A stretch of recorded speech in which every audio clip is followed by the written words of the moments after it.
आज का हमारा टॉपिक है वायुमंडल।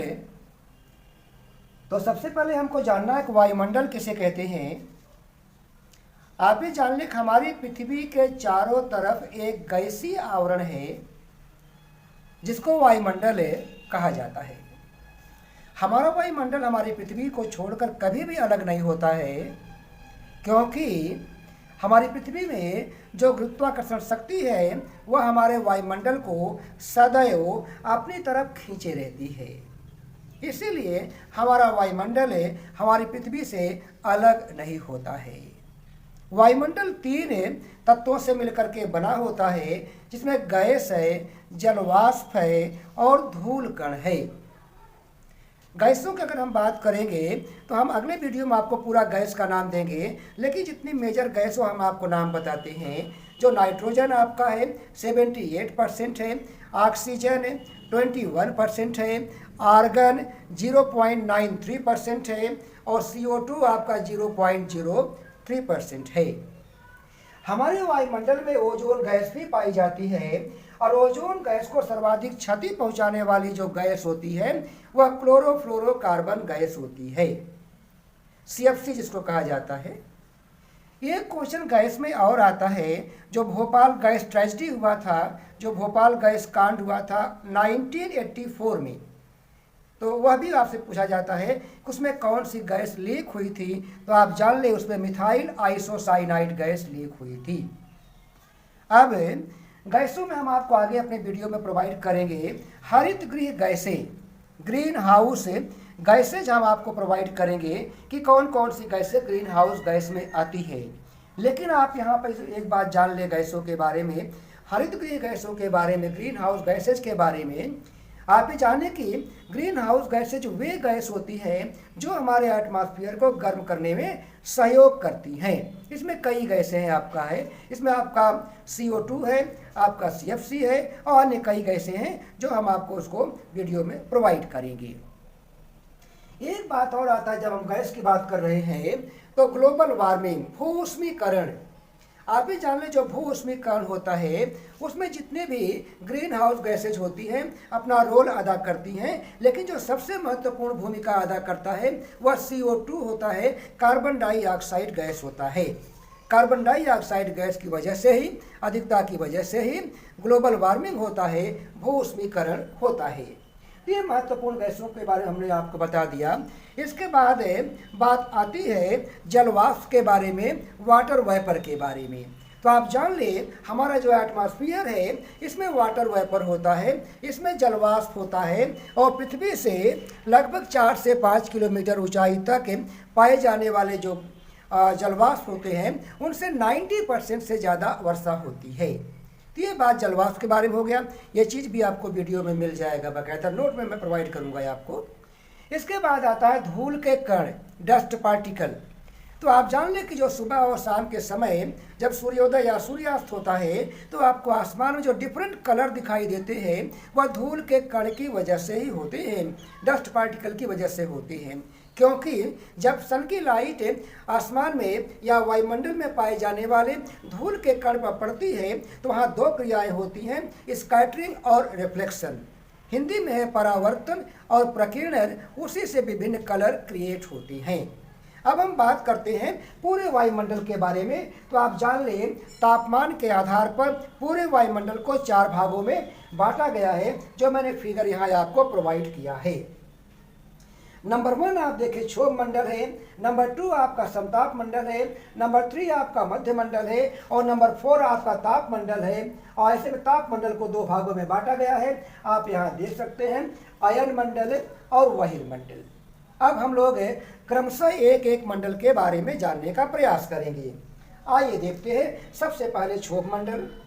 आप ये देख रहे हैं पृथ्वी से ये सटा हुआ मंडल है, यानी अगर हम वायुमंडल की बात करते हैं तो यही क्षोभ मंडल ही सबसे नीचे का मंडल होता है, सबसे ज़्यादा नीचे का मंडल होता है और इसी मंडल में हम लोग रहते हैं।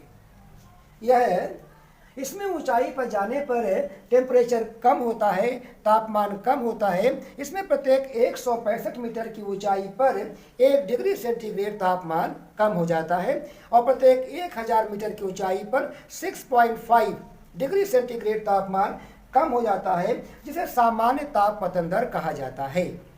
इसी मंडल में सबसे ज़्यादा वायुभार या वायुदाब पाया जाता है और इसका अन्य भी नाम है, क्षोभ मंडल इसे कहते हैं। इसका दूसरा नाम है, इसे विक्षोभ मंडल भी कहा जाता है, इसे परिवर्ती मंडल कहा जाता है, इसे अधोमंडल भी कहा जाता है।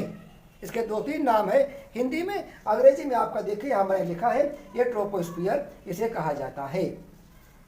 एक महत्वपूर्ण पॉइंट यहाँ पर है कि जो भी मौसमी घटनाएं होती हैं, जैसे बादलों का निर्माण होता है, गरज होती है, चमक होती है, वर्षा होता है, ओला पड़ता है, ओस पड़ता है, कोहरा होता है, आदि तूफान आता है, ये सारी प्रक्रियाएं केवल इसी क्षोभ मंडल में होती है। तो ये सारी बातें इस क्षोभ मंडल के बारे में है और इसकी जो भूमध्य रेखीय क्षेत्रों में जो इसकी ऊंचाई बताई जाती है वह 14 से 16 किलोमीटर है, जबकि जो ध्रुवीय क्षेत्र है यहाँ इसकी ऊंचाई बताई जाती है 6 से 8 किलोमीटर। और अब इसके बाद आप देखेंगे जो इसका बॉर्डर लाइन है, जहाँ पर क्षोभ मंडल समाप्त होता है उसे कहा जाता है क्षोभ सीमा। अंग्रेजी में बोला जाता है ट्रोपोपाज। जो बाउंड्री लाइन होती है इसे कहा जाता है क्षोभ सीमा या ट्रोपोपाज कहा जाता है। अब क्षोभ मंडल के ऊपर जब हम चलते हैं तो दूसरा मंडल हमारा आता है समताप मंडल। अंग्रेजी में इसे बोला जाता है स्ट्रेटोस्फीयर। समताप मंडल में कई इंफॉर्मेशन है। आप देखिए समताप मंडल में जब आप ऊंचाई पर बढ़ते हैं तो टेम्परेचर बढ़ता है, यानी टेम्परेचर प्लस होता है, जबकि आपने यहाँ देखा कि ऊंचाई पर बढ़ने पर टेम्परेचर माइनस में होता है। लेकिन समताप मंडल में ऊंचाई पर जाने पर टेम्परेचर प्लस होता है, टेम्परेचर बढ़ता जाता है। इसमें कई बातें हैं। यहाँ पर किसी तरह का मौसमी घटना नहीं होता है, यानी यहाँ बादल नहीं बनते हैं, बादलों गरज चमक वर्षा नहीं होती है, यहाँ ओस या कोहरा नहीं होता है, इसीलिए इसी मंडल में हवाई जहाज उड़ते हैं। ये क्वेश्चन आप एग्जाम में पूछा जाता है कि किस मंडल में हवाई जहाज उड़ते हैं, तो आप जान ले इसी समताप मंडल में हवाई जहाज उड़ते हैं, क्योंकि यह बहुत शांत रहता है, यहाँ किसी तरह का मौसमी खतरा नहीं होता है। इसी मंडल में जेट स्ट्रीम एक विशेष प्रकार की हवा है जो अफ्रीका के ऊपर अर्थात अफ्रीका के उत्तर में जो आपका भूमध्य सागर है, मेडिटेरेनियन सी है, वहाँ से हवा आती है। तो इस तरह से जेट स्ट्रीम हवा इसी मंडल में चलती है, जो कि एक लहरदार हवा है जो सदैव पश्चिम से पूरब को चलती रहती है और यह एक लहरदार हवा है। इसी मंडल में ओजोन मंडल पाया जाता है, यानी ओजोन गैसों की पूरी एक लेयर पाई जाती है, पूरी एक परत पाई जाती है। और आपके एग्जाम में भी पूछा जाता है कि जो ओजोन गैसों की परत है, जिसको हम लोग ओजोन मंडल कहते हैं, यह किस मंडल में पाया जाता है, तो आप कहेंगे यह समताप मंडल में पाया जाता है। ये क्वेश्चन और बनता है कि ओजोन मंडल समताप मंडल किस भाग में पाया जाता है, तो आप ध्यान दीजिएगा यह समताप मंडल के निचले भाग में पाया जाता है। इसकी जो मोटाई होती है वह 15 से 35 किलोमीटर के मध्य पाई जाती है। ओजोन मंडल हमारे लिए काफ़ी उपयोगी है, क्योंकि जो ओजोन मंडल है यह सूर्य के आने वाले पराबैंगनी किरणों को ऑब्जर्व कर लेती है, सोख लेती है, जब ये छान देती है, और जब वहाँ छन करके टेम्परेचर पृथ्वी पर आता है तब जाकर के वह नॉर्मल हो जाता है और तभी जाकर पृथ्वी पर जीवन संभव हो पाया है। इसीलिए हम लोग कहते हैं कि ओजोन मंडल पृथ्वी की सुरक्षा कवच है। चूँकि ओजोन गैस हमारे लिए काफ़ी इम्पॉर्टेंट है, इसीलिए हम लोग 16 सितंबर को ओजोन दिवस के रूप में इसको मनाते हैं। ये सारे पॉइंट आपने समताप मंडल में देखा और अब हम आगे बढ़ते हैं। एक पॉइंट और बच रहा है, जो आप बादल देखते हैं, बादल को ऊंचाई के आधार पर मुख्य रूप से 4 भागों में बांटा गया है, लेकिन जब उसका सब डिवीजन किया गया है तो उसके 12 भाग बताए गए हैं। उसमें जो सबसे ऊपर का बादल होता है उसे पक्षाभ मेघ कहा जाता है, अंग्रेजी में सिरस क्लाउड कहते हैं। और यह पक्षाभ मेघ कभी कभी बनता है, और जब ये बनता है तो इसी समताप मंडल के बिल्कुल निचले वाले भाग में बन जाता है। यह देखने में बिल्कुल सफ़ेद होता है, मोती की तरह चमकता है, इसीलिए इस पक्षाभ मेघ को मोती की माता बादल कहा जाता है, मदर ऑफ पर्ल क्लाउड कहा जाता है। आपके एग्जाम में पूछा जाता है कि मदर ऑफ पर्ल क्लाउड या मोती की माता बादल वायुमंडल के किस बेल्ट में पाया जाता है, तो आप कहेंगे समताप मंडल में पाया जाता है।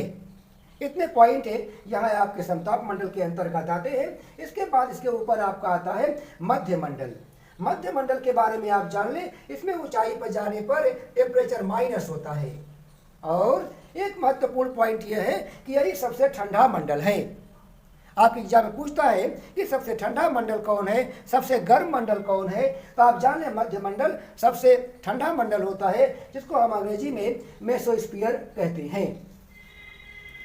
एक पॉइंट यहाँ से और आपके एग्जाम में पूछा जाता है कि जो मेट्रॉइड्स होते हैं या हिंदी में उल्कापिंड कहा जाता है, उल्कापिंड हमारे वायुमंडल के किस बेल्ट में जलकर राख हो जाते हैं। तो आप जान लें इसी मध्य मंडल में उल्कापिंड जिसको अंग्रेजी में मेट्रॉइड्स कहा जाता है, ये जल करके राख हो जाते हैं गैसों की अधिकता और घर्षण बल के कारण। ये पॉइंट आपका बहुत इंपॉर्टेंट होता है। इसके बाद हम इसके ऊपर चलते हैं। जो हमारा चौथा मंडल होता है वह है तापमंडल। अंग्रेजी में बोला जाता है थर्मोस्फीयर। तापमंडल थर्मोस्फीयर है। पूरे तापमंडल को दो भागों में बांटा गया है, जो मैंने यहाँ देखिए आपको दिखाया है। आयन मंडल, बहिर्मंडल, इसका इंग्लिश यहाँ दिया गया है आयनोस्फीयर और एक्सोस्फीयर। तो यही तापमंडल आप जान ले, यही सबसे ऊपर का मंडल है। लेकिन अगर आप एग्जाम में बैठे हो और बाई चांस ऑप्शन में आपको तापमंडल ना दिया गया हो, आपको ऑप्शन है आयन मंडल और बहिर्मंडल का दिया गया हो, तब आप ये कहेंगे कि बहिर्मंडल सबसे ऊंचाई का मंडल है। अगर ये दोनों ऑप्शन में नहीं है तो सबसे ऊंचाई का मंडल हम तापमंडल को कहेंगे।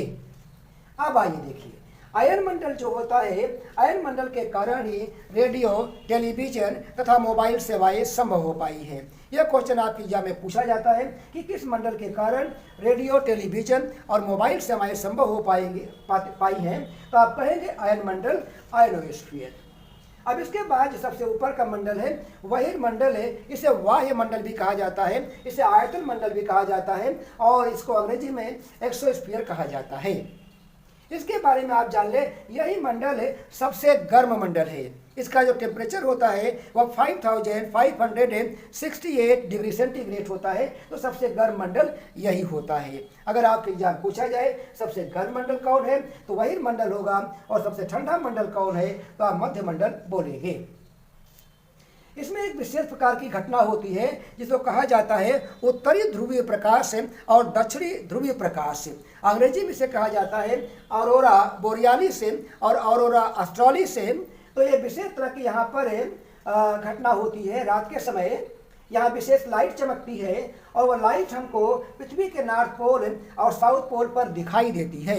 एक विशेष घटना होती है। अगर आपको देखना हो तो आप अपने यूट्यूब पर जाकर के देख लीजिएगा, लिखिएगा वहाँ ऑरोरा ऑस्ट्रालिस या ऑरोरा बोरियालिस, ये आपको वीडियो वहाँ पर मिल जाएगा। ये घटनाएं यहाँ पर होती है। इसी के साथ है आपका वायुमंडल का जो चैप्टर है मैंने पूरा आपको डिस्क्राइब कर दिया है। और आपको इसको एक वीडियो मैं आपको पूरे नोट के बारे में प्रोवाइड कर दूंगा, ताकि आप आवश्यकता अनुसार प्रॉपर नोट भी बना सकें और आपके एग्जाम के लिए यह हेल्पफुल हो सके। आपको धन्यवाद। अगर आपको वीडियो पसंद आता है आप इसे लाइक करें, सब्सक्राइब करें और शेयर करें। Thank you.